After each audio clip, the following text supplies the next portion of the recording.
रविंद्र दांत अपनी फाइट तो जीत गया. He got the win. He's on to the next round, the semi-finals, and on paper everything looks fine. लेकिन अगर आपने actually वो fight देखी, it did not look that simple. क्योंकि within the first few seconds of round 1, Ravindra gets dropped. And he gets dropped by a last-minute opponent that he was expected to crush. And I think that's what made this performance so interesting. क्योंकि ये कुछ बुरी performance नहीं थी, लेकिन इस fight में बहुत वार्निंग साइंस थे मेरे लिए. जब आप एक फाइटर को इतने हाई स्टैंडर्ड पर रखते हो, आप हर कोई बंदा जो रविंद्र दांत से एक्सपेक्ट करता है टू विन, विनिंग काफी नहीं है. It's the dominance. इट्स आप पूरे फाइट में कैसे दिखते हो. All those things matter for Ravindra दांत, not just the win. Win तो सबको पता था वो जीतने वाला है, लेकिन I don't think anyone expected him to get knocked down in the first 5 seconds. देखो, before we go into the actual fight, we have to talk about कि रविंद्र दांत से expectations इतनी high क्यों है, उम्मीदें लोगों की इतनी high क्यों है. देखो, इस फाइट में तो Ravindra was a massive favorite, a -750 favorite according to UFC. उसका opponent stepped in to fight him on short notice. और stylistically तो सबको पता है कि Ravindra is the way better fighter.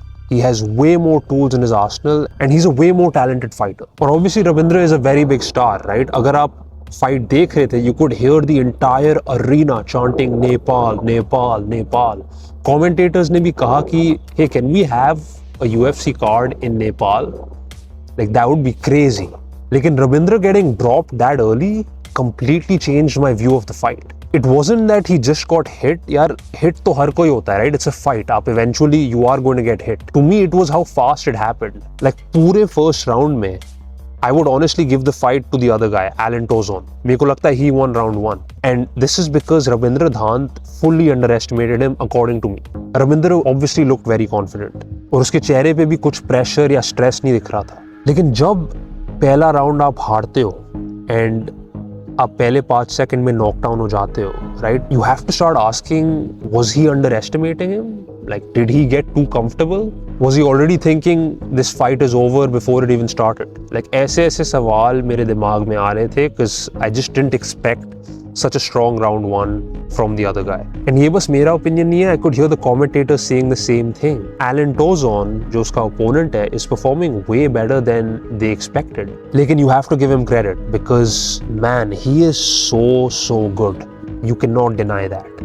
जिस तरीके से वो अपने आप को positions में डालता है, sprawl करता है, how dynamic he is with his striking. Like bro, he is so good. Elite level fighter. जो ending की sequence थी, it was so crazy, like it felt like an execution. Ravindra had him down and that guy had nowhere to escape. And I guess एक positive चीज जो आप उस early knockdown से ले सकते हो कि a lot of fighters would have been stunned.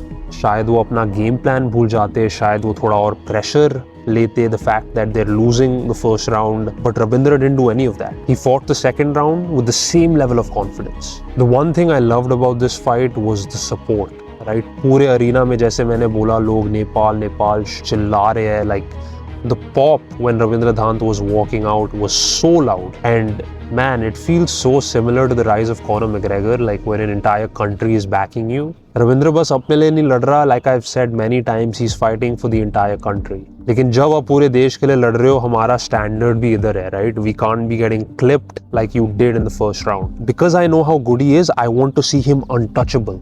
I want to see him get his opponents out like this. मेरे को लगता है the sign of an elite fighter isn't someone who wins. मेरे को लगता है the sign is when you don't get hit. जितना कम damage आप लेते हो and जितना डैमेज आप इन्फ्लिक्ट कर सकते हो, that to me is the true sign of a great fighter. A fighter that comes to mind as an example is Ilia Topuria. Devastating knockouts, devastating fights, लेकिन खुद वो कितना डैमेज लेता है. इस्लाम माकाचेव, अगर वो फाइट फिनिश भी नहीं करता, वो अपने आप पर कितना ही डैमेज लेता है. Those are the signs of an elite fighter. तो now obviously Ravindra Dhant is progressing into the semi-finals. और अगर रविंद्र धांत ये टूर्नामेंट जीतना चाहता है, he cannot give his opponents the same opportunities जो उसने इस फाइट में दी थी. He has to be confident, but he has to also be cautious. Very similar to Changren Koren, ये पहली fight showed us that he deserves to be there. जो उसकी opportunity उसको मिली है, he deserves it. लेकिन उसकी अगली fight will show us if he can actually win this whole thing.